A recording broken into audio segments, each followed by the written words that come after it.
some point in my career, it was about winning, because you have to get to the top. You're climbing, and you can't climb if you stumbling every time you take a step and you fall back. So it was about winning and getting to that point. And I've done that. I've showed the world that I'm the best that there is right now. And at this point, I'm starting to have fun with my career. I'm starting to open up. I'm starting to learn new things, new tricks, and we're seeing the results of that.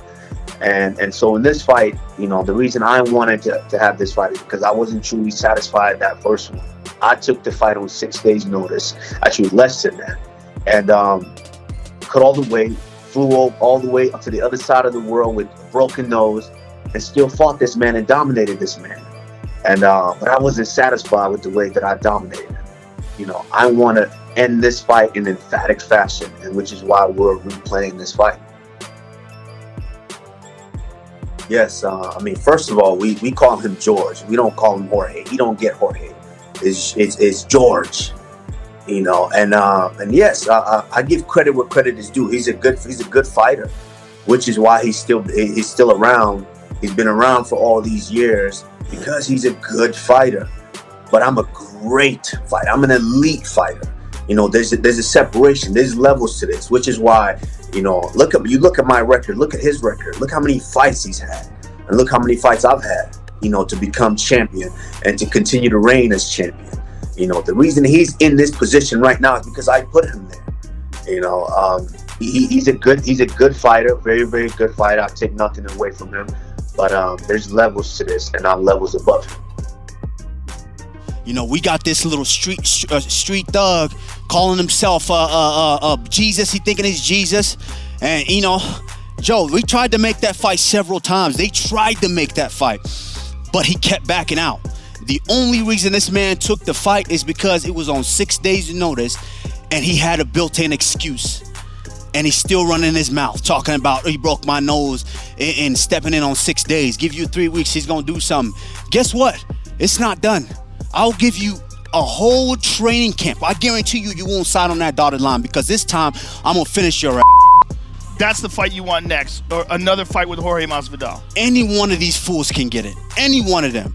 But he keeps running his mouth. If he's gonna talk, step in here and you gotta see me. Step in here and see me.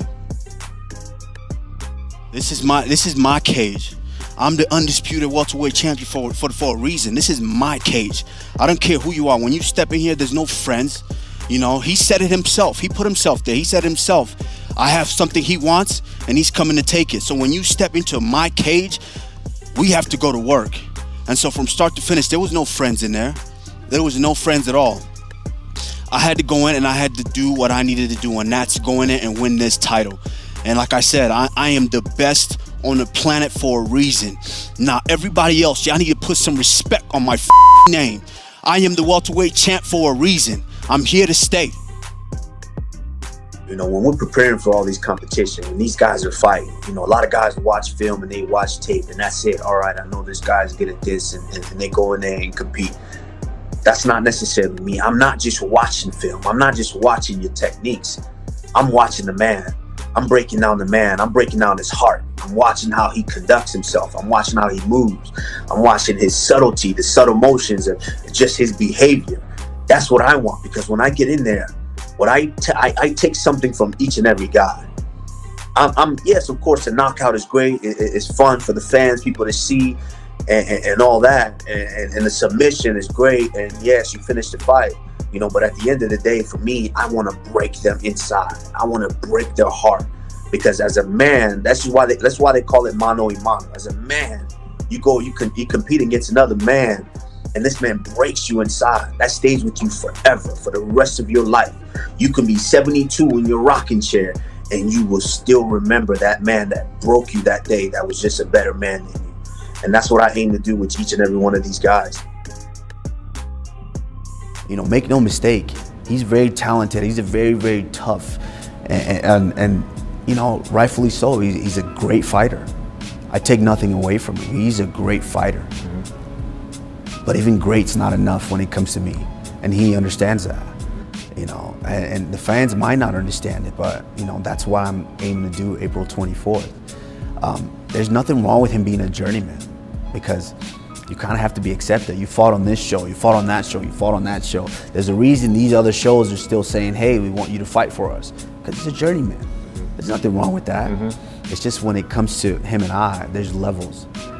I'm at an elite level, and he's not there yet.